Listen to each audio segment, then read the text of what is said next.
Hey beat bouncers, this video is your beginner's guide on how to bounce safely on the rebounder and also to give you a little bit of information on why rebounding is so beneficial to our full body. Let's get started. First thing that we want to do is assess the environment or the space around our rebounding. So we want to make sure that all water bottles are put to the side against a wall or away from the rebounder so that we don't accidentally trip or knock them over while we are bouncing. The second thing we want to do is remove anything that is underneath the rebounder, like a pair of dumbbells. Again, we want to make sure that these are out of the way against the wall or in a space that you know if you were to step down, you are not going to hit those items. Now that we have our space around the rebounder cleared, let's go ahead and talk about attire. So as you can see, I am wearing leggings or something that is really close to my body. This is going to help us to ensure that we are safe on the rebounder, that none of our clothing items are getting caught in the bungees, or that we are not accidentally tripping on them by stepping on them. Next, we're going to talk about shoes. So as you can see here, I am barefoot, and this is just my style for rebounding. I do prefer either barefoot, or if you want to wear some type of shoe, you can. However, it should be a cross trainer so that the entire foot is being supported. Next, let's talk a little bit about hair. So I like to keep a low braid or even a low ponytail. This just keeps it out of our face and not getting stuck in the bungees or the springs. And then this way our hair is staying away from our face so that we can ensure safety while jumping and we don't lose our balance.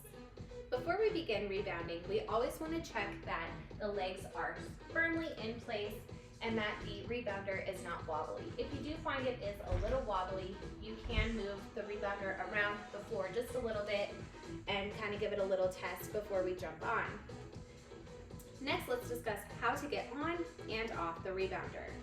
So we always want to step one foot onto the mat and then push up. Same thing with getting down.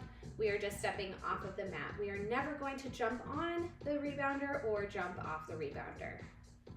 So let's go ahead and start bouncing. We're going to step onto that mat with a nice, good feet distance apart. And the first thing that we're actually going to do before we ever start leaving the mat is we're going to look at what a health bounce is. So I'm going to turn to the side here. We want to make sure that we have a slight bend in those knees or soft knees, and we're just slightly hinged at the waist. Now what I want you to do is just gently push down into the mat. So this is just a reminder, rebounding is not about jumping up, but rather pushing down into the mat, just like so. When you feel really comfortable with this stance, you can even lift the heels off the ground just a bit.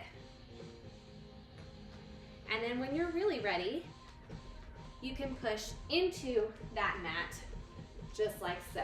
This is going to be our basic bounce. If you want to use those arms, again, notice my knees are slightly bent. My glutes are kind of tucked back. And I'm pushing into the mat versus jumping up. And that's our health bounce and basic bounce.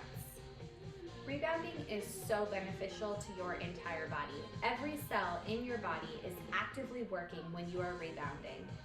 Every single muscle in your body is also being actively engaged.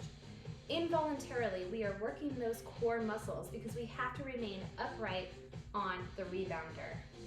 A lot of people think that this can cause some incontinence issues, or if you have a very weak bladder, that it might cause you to have some type of little accident during rebounding class. But actually, rebounding is great to strengthen that pelvic floor.